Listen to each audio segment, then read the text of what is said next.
Oh, welcome into the Russ Joy Show. I'm Russ Joy. You figured that out because you're smart. It's also the name of the show. I woke up this morning and I stepped outside. I got ready for work. And then I asked, why, oh, why, at the top of my lungs, do I see a StreamYard issue? Oh, the tech stuff has been great this morning. Hence, we're off to a late start, but I can promise you that it'll be a worthwhile show. Those of you who have stuck it out on YouTube, Facebook, and X, it's going to be a great show today. Why? Because we have a lot to get into. Russ, did you stay up and watch the Phillies game live until 1 a.m.? Hell no, I did not. Oh, no. I didn't have to. I knew it was going to happen. We all kind of, I think, knew what was going to happen. That godforsaken bullpen was going to come in. And we knew it was going to happen. And it played out. Now, I will tell you that due to the shortened version of this episode, Fightin' Words is coming up at 9:30 on the Joy Media YouTube channel, wherever you get your podcasts. So I'm going to let those guys break down last night's game. They're going to lead your coverage of the Phillies last night. You could drop comments in. I'll get to as many of them as I can. But that's not our main focus today. The bullpen is a disaster. I do blame Temu.com, Mr. Rogers, a.k.a. Dave Dombrowski. I have a lot of significant issues with what has been happening of late. And now I do think that we are very much at an inflection point now. We are at a critical juncture in the season where the Phillies are going to have to consider making a move for a bullpen arm, probably earlier than anticipated. Because right now it is an abject failure of a group. A bullpen that started off like decently to start the year has gone absolutely bananagrams in the wrong way. And it is bad, very bad right now. It went from Bananagrams, which is a fun, family-friendly board game. There's no board, but it's just the little tiles. You went from a family-friendly game to like rotten banana peels. It's bad. The bullpen's bad. But I'm going to let those guys break it down. By the way, I mentioned Alec Bohm on Wednesday's show.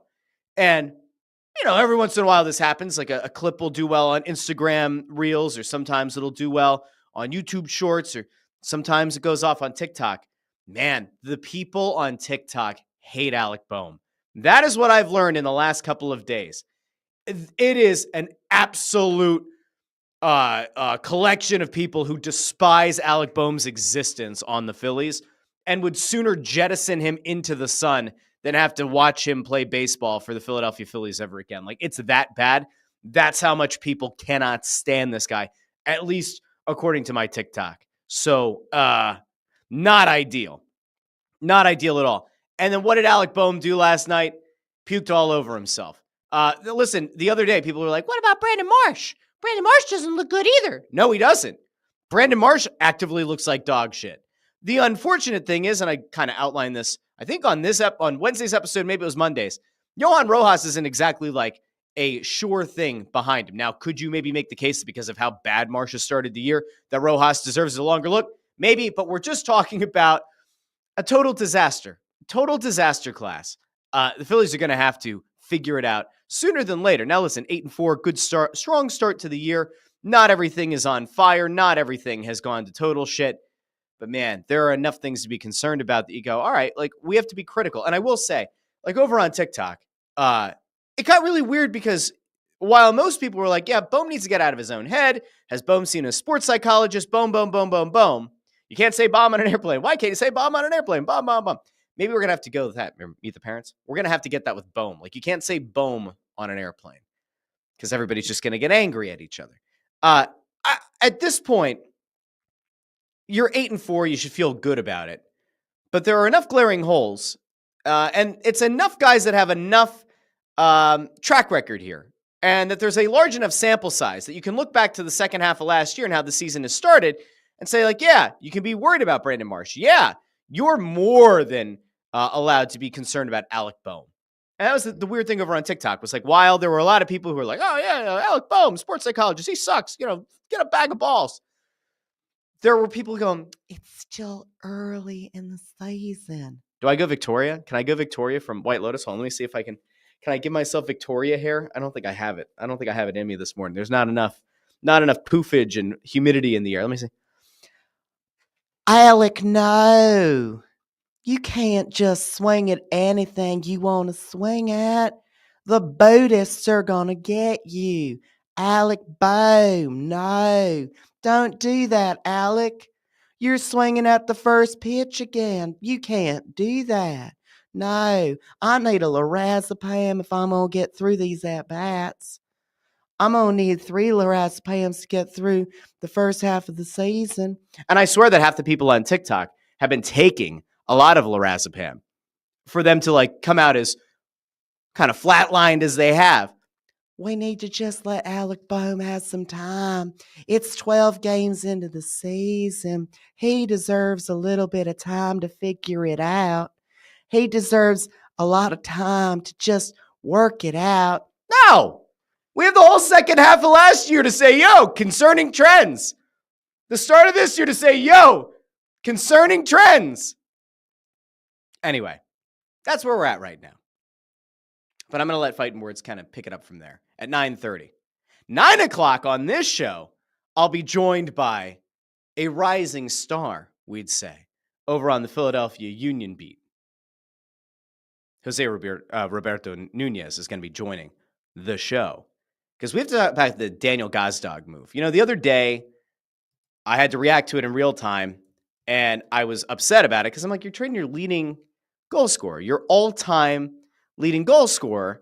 And at the time, it was just said, oh, okay, it's going to be a cash deal. And I said, all right, well, you know, poverty franchise. And now there's a number floating out there. And so we're going to talk to Jose in a little bit, around 9 o'clock. Going to bring him on the show. We're going to talk about whether or not the number that's being floated out there is real, what he's hearing. But it's a hefty sum of money for a guy that was making, I think it was about $1.75 million as a designated player for the Union, who might have been looking for $3 million plus beyond this per year beyond this season. So we'll get to that a little bit later on. Okay, let's see. Dersh says, you sound like the lady from Poltergeist. Go to the light, Alec. I've never seen Poltergeist, so I don't know what that is. Listen, that was my, what's her name? Parker Posey, I think is the actress who played Victoria on White Lotus. So if it wasn't even close, then I guess I'm sorry. Now I have to look up, who's the lady from Poltergeist? Hold on. IMDb. Also, I don't know which lady I'm looking up. Who the hell was the actress in the Poltergeist? It would be funny if it was, no, it's not. Is it Jo Beth Williams? I don't know who any of these people are. I don't know if I know who any of these actors or actresses are. That guy looks like Archie Bunker. That can't be Archie Bunker. Anyway, it doesn't matter. Doesn't matter. Jim Cochran says, be glad you don't look like her. Well, then I think I have an idea of which actress you're talking about, just based on what I see here on IMDb. So, said the short old lady. I think that's, maybe it's not who I thought it was. Okay, it doesn't matter. Doesn't matter.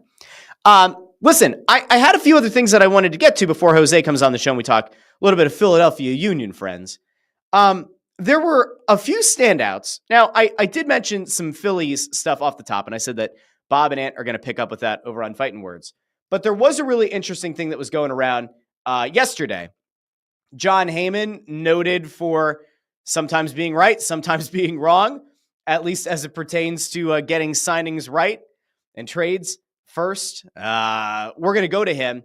He was on MLB Network, he was on with Bleacher Report, and he talked about whether or not he thinks Kyle Schwarber could end up re-signing as a Philly. Remember, we started the season talking about how the Phillies really can't allow Schwarbs to get to free agency. It would be an unmitigated disaster if they allowed that to happen and then he walks. So we're going to add Jon Heyman to the show here for a second. Let's go out to hear what Jon Heyman most recently had to say about the potential of the Phillies signing Kyle Schwarber to an extension. Schwarber extension, question mark. I'm not sure if there's a question mark. I think that's going to happen. I mean, I'm not going to be shocked if that happens. I mean, that deal has worked out great for them. 4 years, $79 million. He's been really good. He's a terrific hitter, one of the best in terms of home run by percentage. He's probably not there quite with Judge or Babe Ruth, but in the top 10 all time. So give him credit. And the Phillies have signed a lot of good players through free agency. Okay. That doesn't exactly make me feel like a signing is imminent. It's outlining why it makes sense for the Phillies to re-sign him. It's outlining why it would make sense to want to bring Schwarber back and talking about his production relative to an Aaron Judge. It doesn't make it sound like they've had significant, fruitful conversations. I will just reiterate what I've been saying now for a while. You cannot let this guy have the potential to leave. He's been too damn good, and the start to the season that he's had is further evidence of why you have to re-sign the guy. I don't know anybody right now who's saying, oh, no, you can't do that. Now, listen, if you want 6 years, well, then unfortunately, you're going to probably move on. But like on a shorter term deal, am I willing to eat like a bad year or two of a contract to keep Kyle Schwarber here? Yeah, because I think he's that valuable to this team in this lineup. Now, that was one little thing. There was something that was like a little bit more of a needle mover. And it was Brandon Graham. Because Brandon Graham, as we know, retired. Brandon Graham, as we know, had a fairy tale ending to his career. Brandon Graham came back from a torn tricep, retore the tricep in Super Bowl 59. And yet, this dude is talking about maybe not being retired after all. Now, if you haven't heard this yet, this is the beauty of this show. We're having a fun Friday here. Brandon Graham was on Up and Adams with Kay Adams. And he had a couple of interesting things to say. Now, in fairness, I don't think he's coming back. And I certainly don't think that if Brandon Graham were to come out of retirement, it's now going to go play for another team. But he had the fairy tale ending. Tore the tricep, came back from it, retoured in the Super Bowl, helped the team win a Super Bowl, second of his career. Jim Cochran asks, is Brandon Graham Jason Petersing? I certainly hope not. But we are going to throw out to here really quick to Up and Adams. We're going to listen to where Brandon Graham's head was at. Now, I think he did a couple of appearances yesterday, and this was the one that was the most notable, made the most headlines. But let's go over to BG. How retired are you?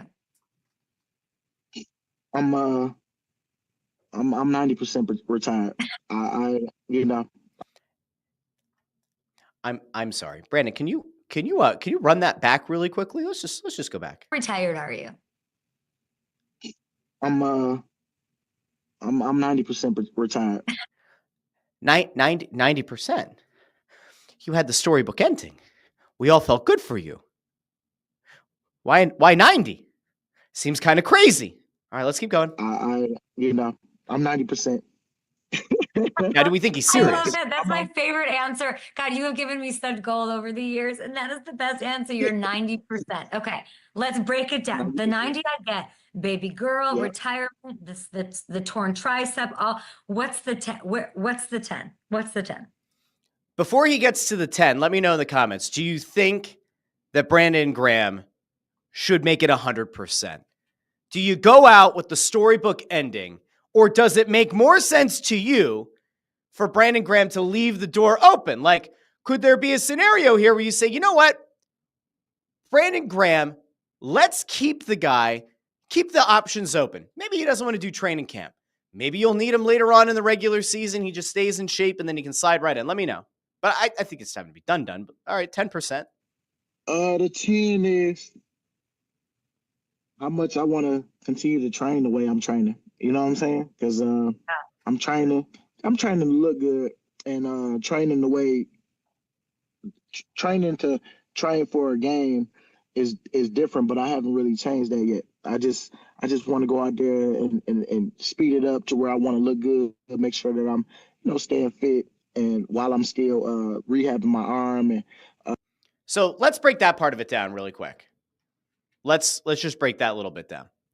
So the idea that he's still training like he would be to play in games, albeit while rehabbing the retorn tricep, you have to respect it. And you have to respect the fact that he's trying to stay in good shape. I mean, in fairness, you do try to stay in as good of shape as you can, especially when you're rehabbing, coming back from a surgery, coming back from a torn muscle.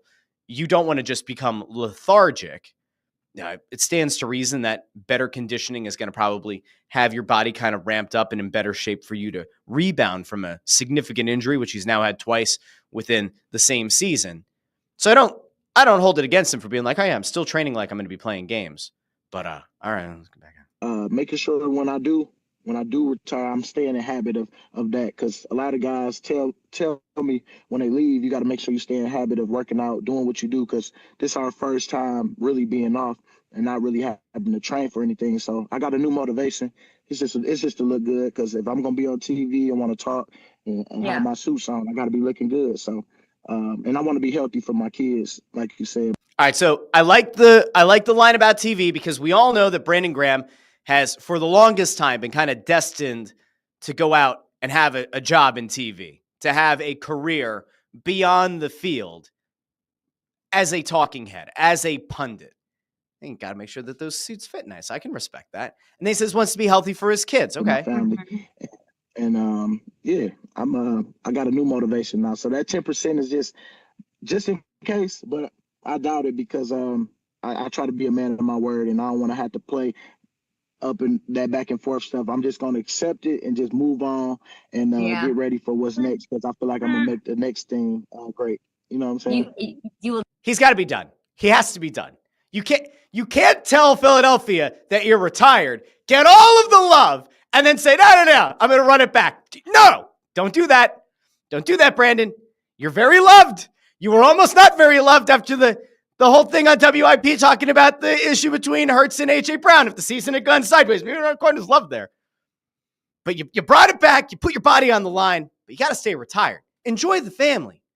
You helped deliver this team the only 2 Super Bowls in the history of the franchise. Go out on top. But when you do, make sure that you don't have a brother who plays for another team who starts dating a world-famous pop star and then forces you to apparently not hold the 100% loyalty to the team that you played your entire career with. I'm not saying that. There are other people, though. Other people are saying out there, just somewhere in the Delaware Valley, they're maybe calling out one of your former teammates who, say it was hard to watch the Super Bowl. I wouldn't do that. Not me. Never me. Connor Allen says he'll likely make it 100%. Just a hard change of lifestyle, likely. Jim Cochran says, please 100% retire Brandon. Jamie says, I love BG. Go enjoy your family and go do some broadcasting. Josh Gaynor, noted hater of the cheesesteak, hoagies, and I believe tomato pie, says he's having a laugh, as our British friends would say. All right, fine. Maybe he's okay. Sean C says, the 90% retired comment feels like a nothing burger to me. Seems like he's saying he hasn't come to terms with it yet and is still adjusting. And that seems to be the thing that guys, especially in football, but pro athletes on the whole, have an issue with. You go from a certain way of preparing and playing your entire life, right? I mean, it could go back to youth league, could go back to middle school, high school, into college, and then beyond. And for you to have this finite end, right? Like a lot of times you have a career, maybe you change careers at some point, but you eventually get to a natural conclusion of your career, but it's when you're older. Here, he's I forget how old Brandon Graham is, 30, 35, 36, maybe? Is he a little bit older than that? I don't know. Let's see. Brandon Graham. How old are you, Brandon? Brandon Graham, it's 37. He just turned 37. He was 36 when he retired. I mean, it's kind of weird to be all right, everything that you've done is now done. Good luck. I get it. I get why that would be hard. Now, Jose just arrived. I have one other thing that I want to get to, and then I'm going to bring Jose on, and we're going to have some Philadelphia Union talk. But I do have to note, Ford is correct. I can't believe I said that, but it is true.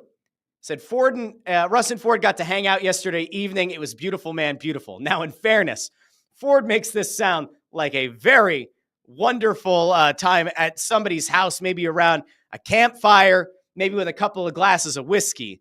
That wasn't it. Ford and I were at travel tryouts for our sons, watching them play soccer from a very long distance. You're not allowed to be right there to watch. And then I'm walking down the hill and I see this guy and he sees me. We have an embrace. And then Ford he clarifies a couple of things about the spamming the comment section, about not actually being mad about the jersey. So Ford's back in my good graces. It's the nice thing, I guess, about when you run into people in real life. Ford is a significantly nicer human being to deal with when you're standing there. Now, in fairness, am I saying that because he's a foot taller than me? Maybe. But maybe not. But maybe. Jim was there too. Jim said over at good old Hilltop. Yeah. Well, so we'll see. Let's see. Oh, Connor says even a selfie. Oh, that's right. Yeah. I don't know if Ford tweeted that out. He's like, do you mind if I take a selfie? I was like, no, it's okay. It's okay. We can take a selfie. It's fine. I had the Buc-ee's hoodie. It was, it's what you would expect. The only other thing that I wanted to get to before I have Jose on is there was a really cool little nugget here, and I want to give Vic Fangio his flowers. It's a 30-second clip, but I want you guys to just hear the mind of greatness. This is the kind of thing that takes a defensive coordinator and puts them in that upper echelon. It's that eye for talent. And remember, when Vic Fangio was brought into town, there was this idea of, is he going to be able to elevate young talent? Is he going to be able to maximize veteran talent that ultimately get brought in? I want you to hear really quickly what Fangio had to say about Howie Roseman identifying Zack Baun, but then Fangio figuring out how to play him and where to play him.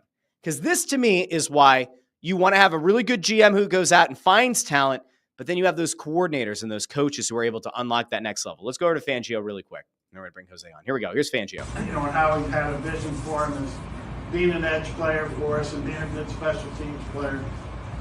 And I watched him just a couple times during their games. He would, if they got the tight end off and motioned him across, he would back off and look like an inside linebacker, a stacked linebacker. And it only happened about 5 or 6 times.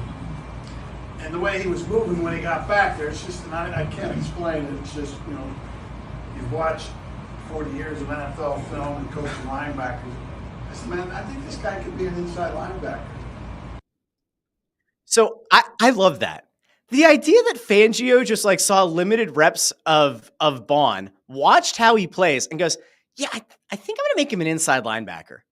And it turned him into a first-team all-pro guy. And one of the most important parts of that defense of a Super Bowl winning team, that to me is insane. But again, that's the beauty. I mean, in fairness, was Jonathan Gannon going to be able to find Zack Baun and turn him into an inside linebacker, make him an all-pro? Probably not. Was Sean Desai or Matt Patricia? Probably not.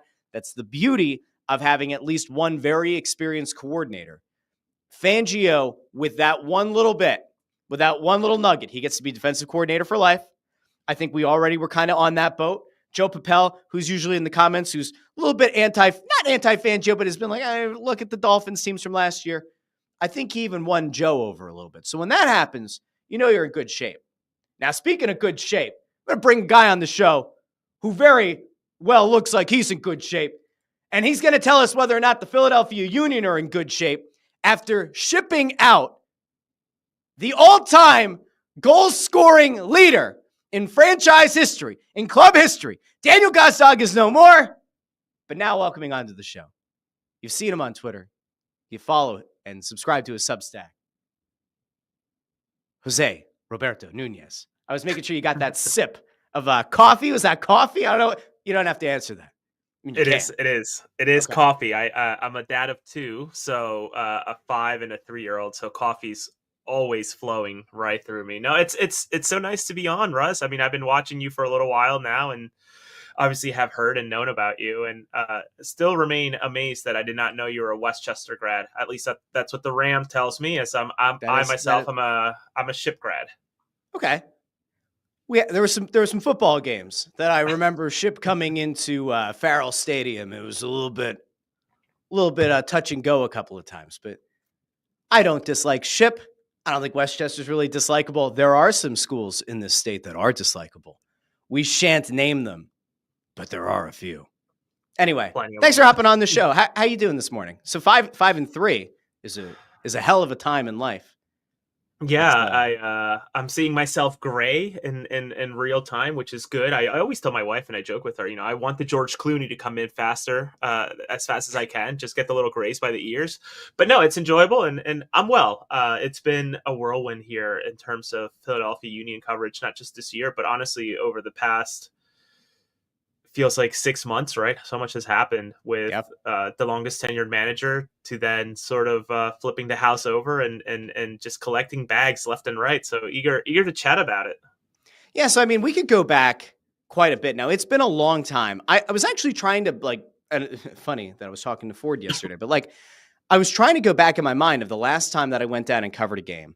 And I remember being in the press box when they won the Supporter Shield during the COVID bubble season. And that was really weird and like kind of apocalyptic, right? Post-apocalyptic. I think there were maybe 1,000 people were allowed in the stadium at that time, maybe fewer. I mean, there weren't a lot. And then I kind of remember going down, I think it was for a League Cup game. And I think it was Philly versus Inter Miami. And Messi played. I believe that was the game I was at. And I just remember seeing, what was once a beautiful sea of parking spaces that you could go and tailgate. And you could get there at any point and just like walk over to other groups, make a burger, hand off a beer, like all kinds of fun stuff. Like even around when I got married, I remember for my bachelor party, we went and we did a big tailgate and, like that was the thing to do. And then over time they added the practice fields. They did like the little team facility across the mini street there from the Wharf building. And then kind of felt like things were getting pushed farther and farther out. When I went down for League Cup, a year or two ago, I was like, where the hell are the parking spots? You mean I have to go like talk to the people with the chains and the padlocks that go on the gates? I don't like to talk to those people all the time. It seems like that's where you have to go. And then the Sons of Ben lot moved and really threw me off, threw me for a loop. So I kind of want to start there. When did you start covering the Union? And at what point, I guess, in that overhaul of even just the tailgating scene and where this organization has decided to start to spend money and try to build out that area? Yeah. So, gosh, obviously, as I mentioned, I'm a ship grad. So once I went to college there, I sort of stuck around the area. But prior to that, growing up in Berks County near the Reading Fleetwood, really, I can just shout it out because of, the population here. I mentioned it to folks on Sirius XM yesterday, just in between ads. And they're like, where the fuck is Fleetwood? It's like, oh, that's right. I'm in the wrong population here. I drive up through Fleetwood every once in a while. Yeah, it's a nice little town. Little town, not huge. Kind of love that. Tiny little town. Yeah. But no, I've been following the team all along, and obviously being so far away and doing my college stuff, living there for a while, and then coming back. I have followed the team all along. I still remember being at the link for the Real Madrid Union game where Farfan went ahead and chipped the keeper. It was like an unbelievable moment. But in terms of covering the team earnestly as press, it's been 2.5, 3 years at this point. So it's been really interesting to see sort of the flip, right? From being a fan and now being sort of like, as best as I can neutral in terms of the coverage and whatnot. It's been really interesting to see the scene flip, but it really feels like this team has gotten far more serious over the past 3-4 years in reality when you think about what they've done with the space, right? You mentioned the tailgating. I still remember having a charcoal grill over by the C lot and then having to flip it over and leave the burning ashes there. And no one batted an eye. And here, you'd probably get, ushered out really quickly. You get arrested now or something. You'd be forced to go work at the gas station in Chester right there where everybody kind of like panics. They try to like duck and run while they're filling up their tanks. Chester's not that bad, but okay. Anyway. Your punishment is you lose your catalytic converter and you can't get home, I guess. There you go. Yeah. That could work. No, it's been interesting to see the way that this team has continued and I give Kincaid some credit here because he I think voiced it so well. Like you can hate what they're doing, but holy shit, are they sticking to it? When you think about the youth facilities, the YSC, the academy work that they've been doing over the past couple of years. It's not a team that's flip-flopping in terms of strategy as your mighty Flyers, but a team that's sort of like the through line is we're going to go youth and we're going to develop youth. And they understand that if you're not one of the gigantic teams in Europe, you're a selling club through and through. And they're really taking advantage of that and just really honing it in. So long way to say it's been a long time of watching this team, but about 2.5, 3 years of just really earnestly being in press conferences, joining the Tan Waltz of the world, Matt the Georges, etc., in that press box up there. It's kind of wild, like when you look at it, because like I just conceptually hate the idea of having to be a selling club, especially given the Philadelphia market. You're not a small market team. The idea here, I don't think, was ever for this to be a totally small market club. I think that if Don Garber had his feet held to the fire, he would admit that he's probably very frustrated with the Jay Sugarman ownership and the fact that this team doesn't splurge beaucoup bucks. It's just not good for the league to have one of your biggest market clubs not spend. There is no reality in which Sugarman changes course. There's no reality unless they take on additional investors, which it seems like to this point he's been largely against. There was that minority stake that Kevin Durant ended up buying in the team when he couldn't get a share of DC United. But like, that's not anything really notable. You know, you talk about being a selling team and having younger guys that you develop. Like a Jack McGlynn comes to mind, right? That's a guy that people had a lot of high hopes for. That's a guy that many people viewed to be a kind of not totally a cornerstone, but certainly a very important piece of what it seemed like they were building with Jim Curtin. Curtin gets the axe. Carnell comes in, and now McGlynn is on the outs. He gets dealt away. Gazdag maybe had a down year last year, but has still been one of your most consistent players, one of your most dangerous players. How do you make sense or heads of tails of first the McGlynn move and then this one as well with Gazdag?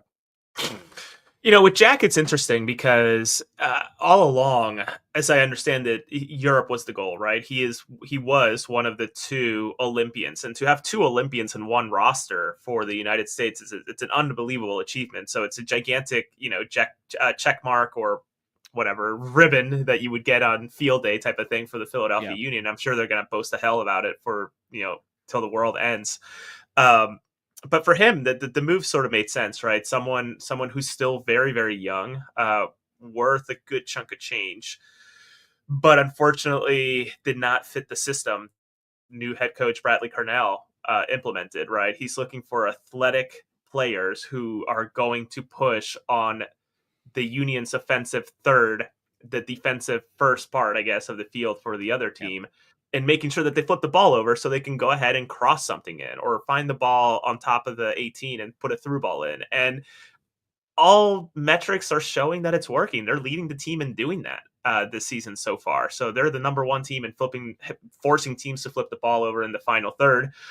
And honestly, I don't think that many people, I miss him because he was such a generous and kind person with me in terms of time and chatting, interviewing, sharing information, etc. That all of this early success has helped forget about him in a way, right? And then you flip the page and you look at what he's doing in Houston and how not so great things are going in Houston. It's been interesting. And to get $2 million and having to split it up in interesting ways and taking advantage of this new cash for player market, which is, you know, very new for this league. It's run of the mill for every other league.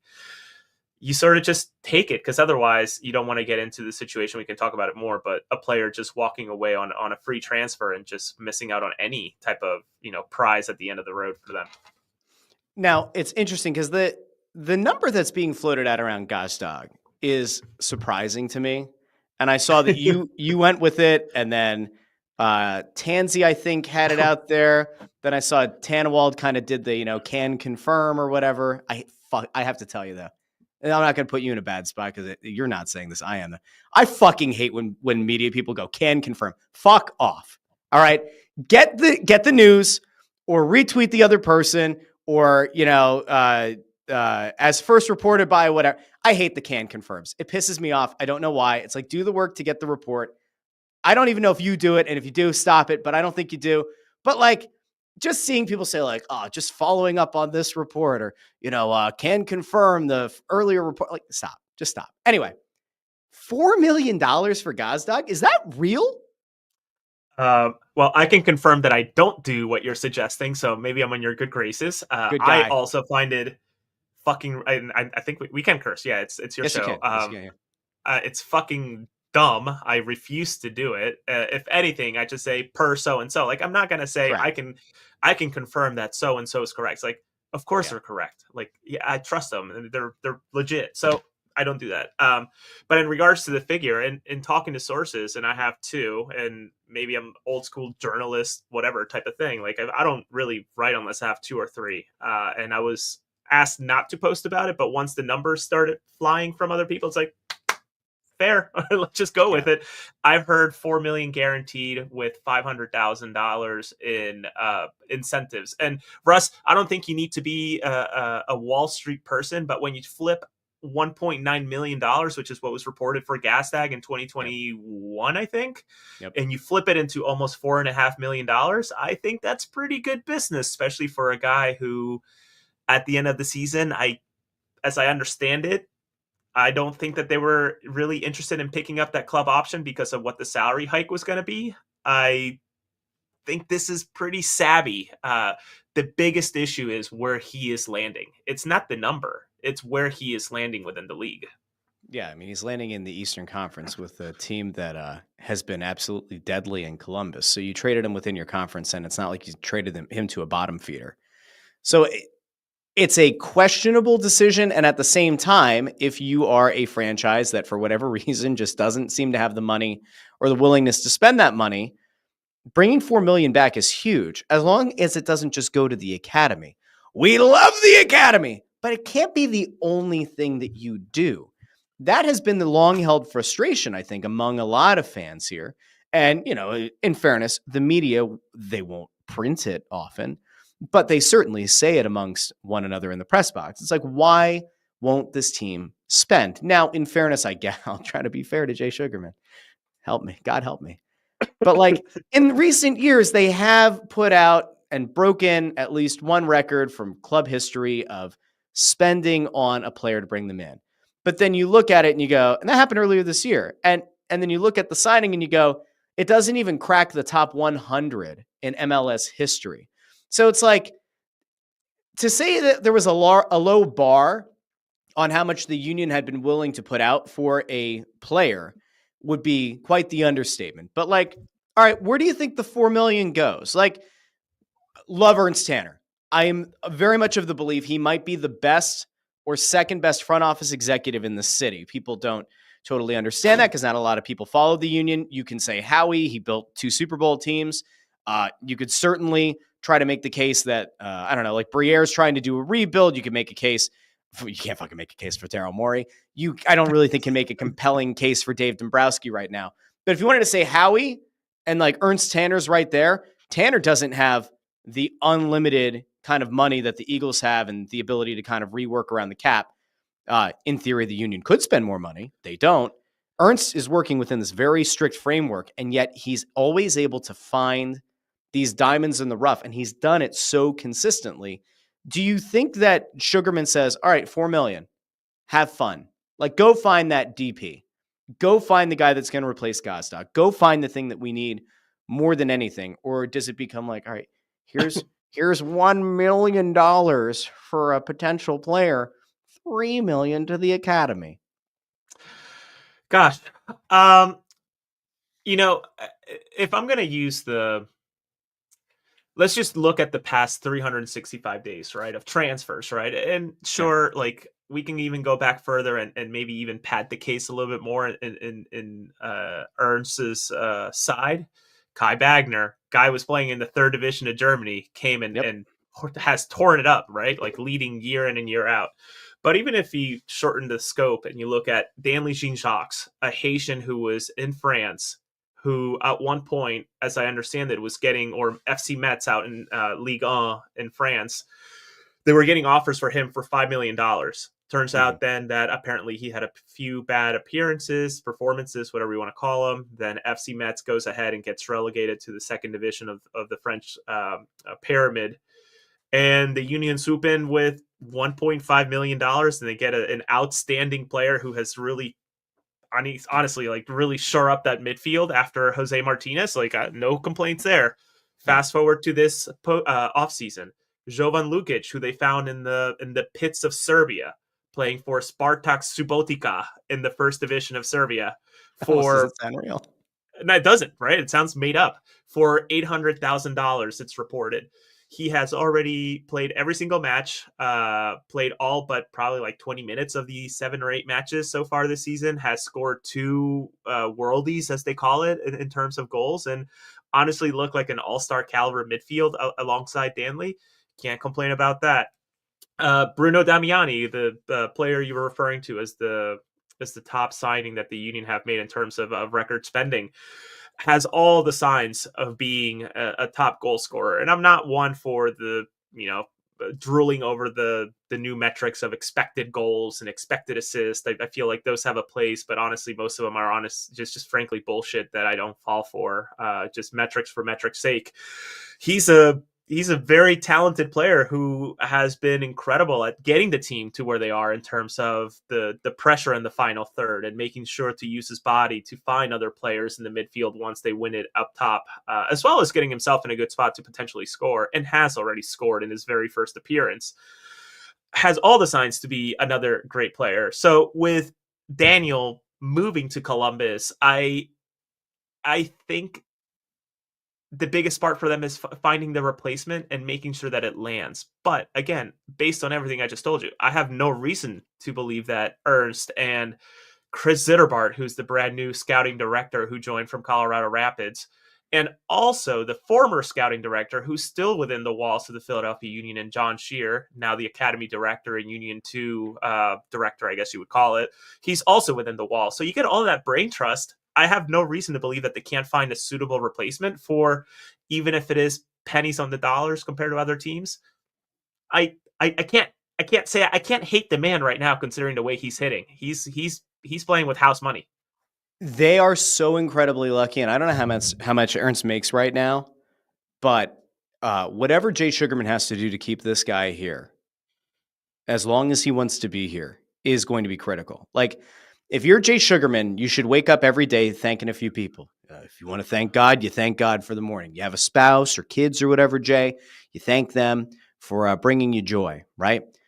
You certainly thank the Russ Joy Show for providing your entertainment every Monday, Wednesday, and Friday, and you thank Jose for his fair and balanced coverage of your team.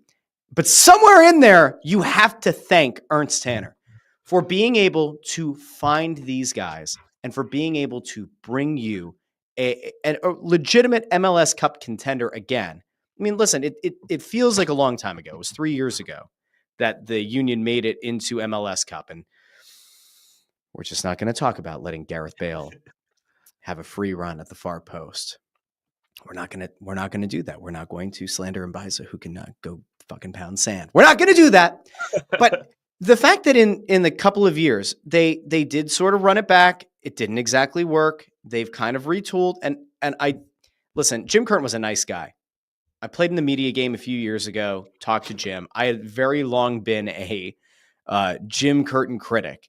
Talking to the guy, getting a little bit more context, I guess, about like the organization as a whole and about what he was kind of working. I had a lot more respect after talking to the guy. And yet I don't necessarily think that Jim Curtin was one who could like out-tactic the opposition. I think that he was a good manager of egos, was a good manager of talent. I wouldn't say that he was like a dynamic mind. I don't know if Carnell is either, in fairness. Like, I don't exactly know what this guy is yet. It's not like he's found an abundance of success and has won multiple trophies. So I'm not saying that I'm like head over heels for that hire. I didn't think they were going to go out and make a big time hire. But it's kind of hard to argue with the results, at least early, right?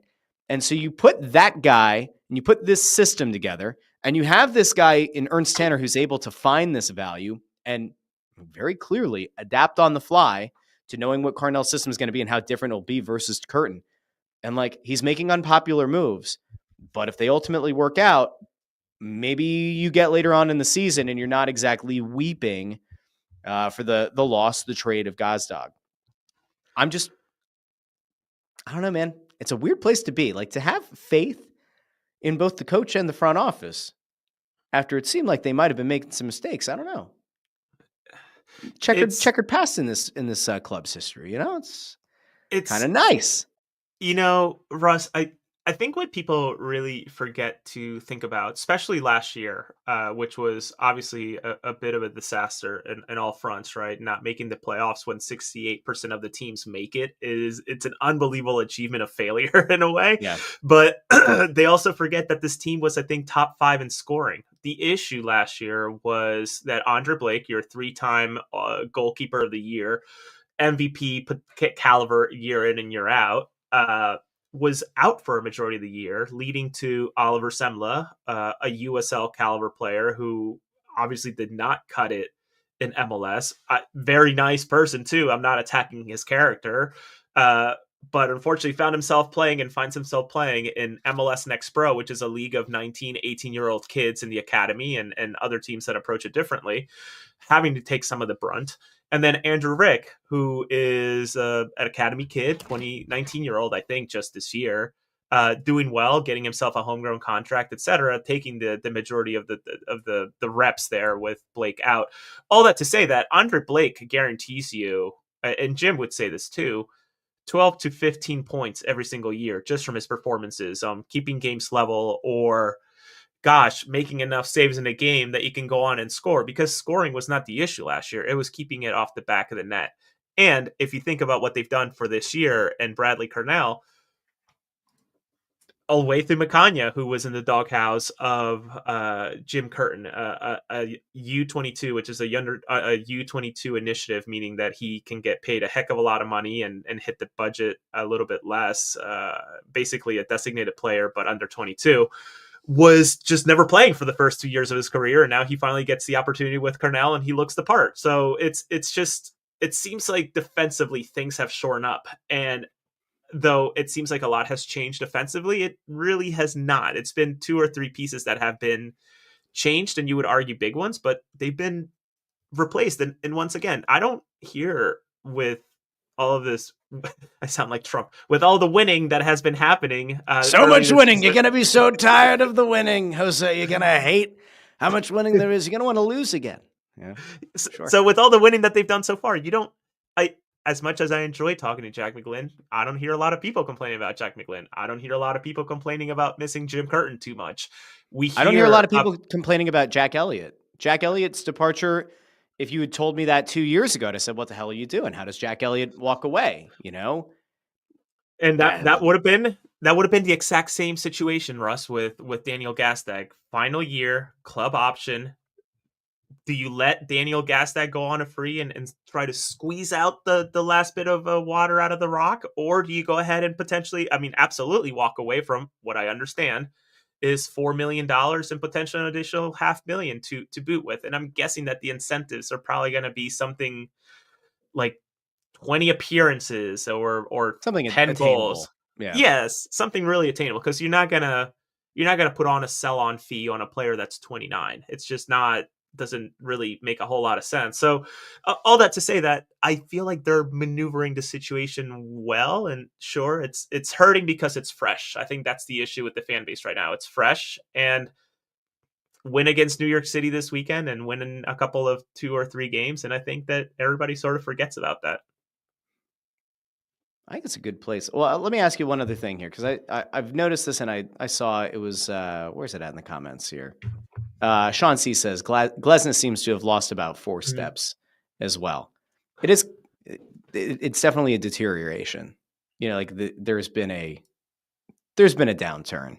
He certainly, again, 2-3 years ago, that dynamic duo of Elliott and Glesnes together was about as perfect of a center back pairing as you could have possibly had. And you kind of projected out that that was going to be a legitimate base of that defensive structure. And now here you are, and you can maybe make a case that there are times where you go I don't know, maybe you're better off not even having Glesnes in the lineup. Maybe we're not all the way there, but he's definitely not the dominant guy that he was a couple of years ago. Where are you at on Glesnes? And I think this is one of and I know that there's some pretty through line connections to Jim Curtin, whether he's watching or he'll hear it from somebody else. I know he listens to the media. Bradley Cornell does not. I can't tell that he likes the media, or I can tell that he doesn't like the media.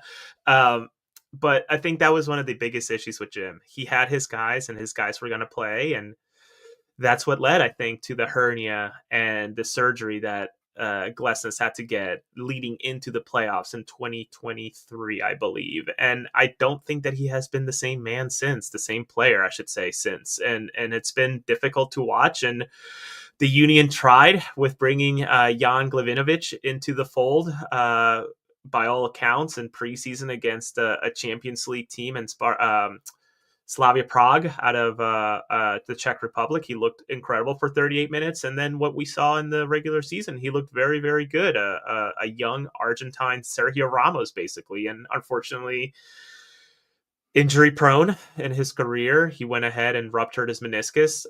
Matt DeGeorge reported 6 to 8 weeks, but I would think that with someone with that injury record, probably looking a little bit longer. I have no news to report, but I can't imagine you toss him out in 2 months after getting that cleaned up a little bit. So the Glesnes situation is interesting. They have a top prospect with Neil Pierre, a 17 or 18-year-old kid who's like 6'7", already getting looks in Europe and going out for trials just to show him off. No intention to sell just yet, I don't think. But he's still very raw. So I do wonder if there's an appetite to bring someone in to play center back in this coming window in the summer. But I think if the Union were to make any moves here as the first transfer window closes on the 23rd, it would probably be to find somebody beyond Indiana Vassilev to replace Daniel Gazdag or try to shore up things, because I don't think that they're at the spot where they can throw and this is the name that everybody wants to see, including Apple and Adidas, but Cavan Sullivan. I thought that when the Union put him in the lineup, was it last year, that it was nothing more than a ratings ploy. It was nothing more than a PR stunt, and it probably wasn't the best time to bring him in. How much do you really put into? I think that they're in a tricky spot with him. Like, they certainly want to showcase him, and they certainly want to have him contribute while he's still here. But there's no long-term future with him with this club. So how do you think they're going to, I don't know, kind of toe that line? Yeah, that's the multi-million-dollar question that everybody wants answered, including the marketing folks at Adidas, right? Where he's already featured in Adidas commercials. He was handpicked. I think that was just market research by the Messi team to be the ambassador or whatever, the Messi project or whatever you want to call it. He's basically like a ticking bomb, right? When you think about his departure when he's 18, you're sort of working backwards. And I think signs like yesterday were pretty telling of where things are going, where he was a starting player for the MLS Next Pro side, was only allotted 45 minutes per Ryan Richter, the head coach of the Union 2. And I think it's just sort of okay, he's going to feature with us, get minutes to continue to stay fresh, stay ready. But I think the reality is that Daniel Gazdag being moved and having Indy Vassilev, I think you're going to start seeing some more Cavan Sullivan substitute minutes. Is it going to be 30 or 40 minutes at a pop? I don't think so just yet, but I think that this is the year where fewer competitions, you start introducing him little by little, and maybe the U.S. Open Cup is the place where he gets a longer run, and that's coming up here in May, I believe. So do I see him starting and playing a full 90 this year? Absolutely not. Would that be a pleasant surprise? Maybe, just because I want to see what the kid can do at 15. But I also don't want him to, I mean, imagine this, Russ, like him going for getting stuck in for a ball with a 34-year-old, nearly 200-pound man as a 15-year-old that probably weighs 120 pounds wet. Doesn't sound like a good proposition. Although you could always sign Kevin De Bruyne to have him, back up young Cavan Sullivan. You just got to.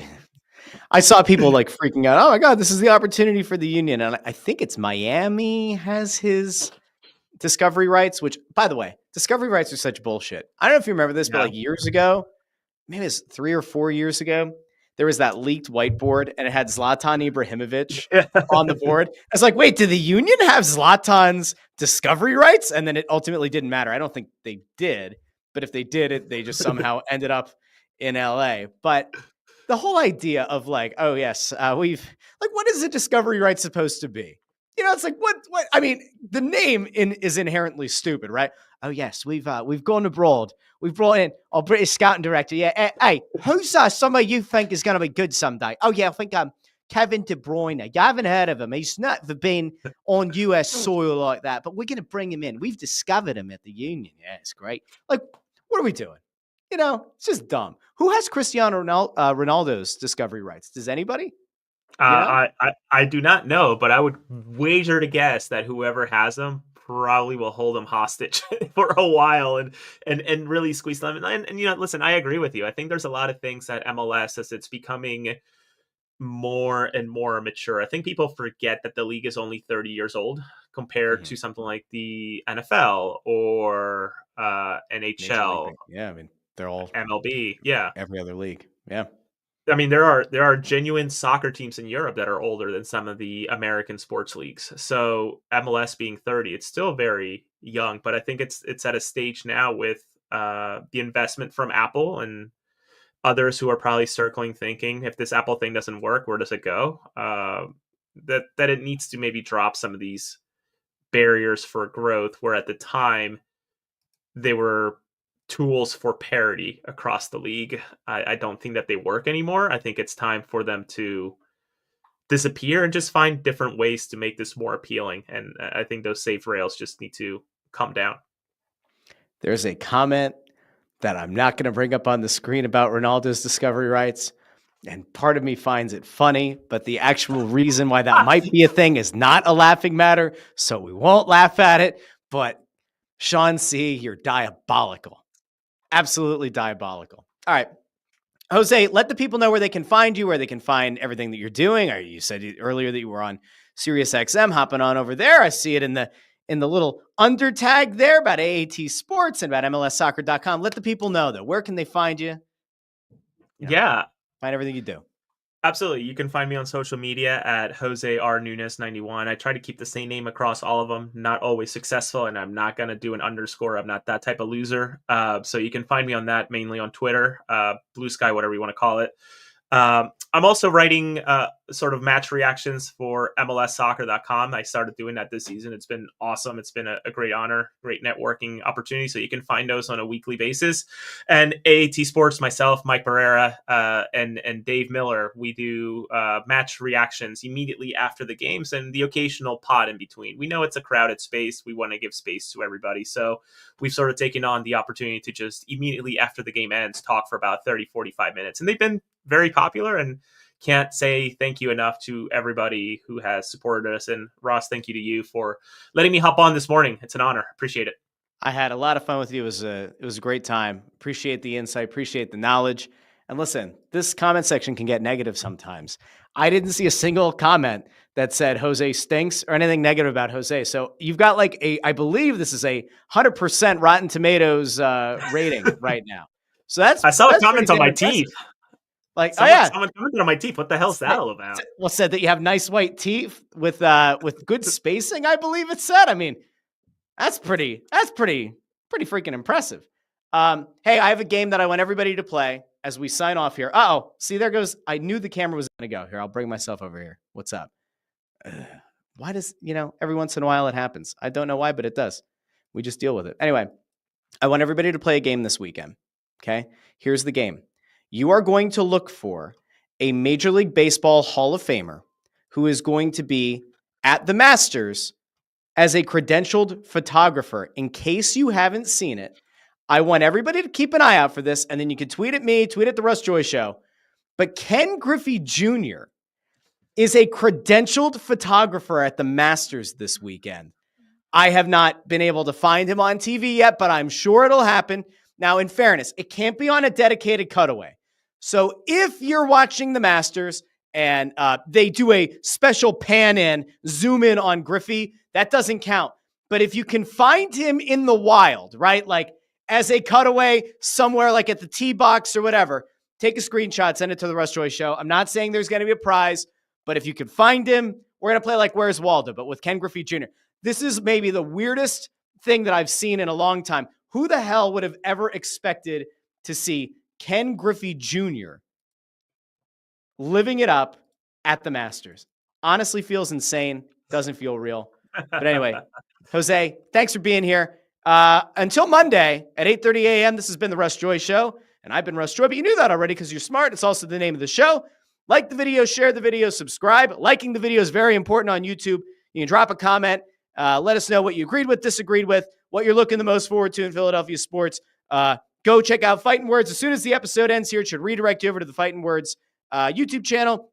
Go listen to Bob and Anthony probably get upset about the Phillies who blew a game and the bullpen stinks. And hopefully by Monday, things will be better on the Phillies front. So talk to all of you later here on the Russ Joy Show. Have a great weekend, everybody.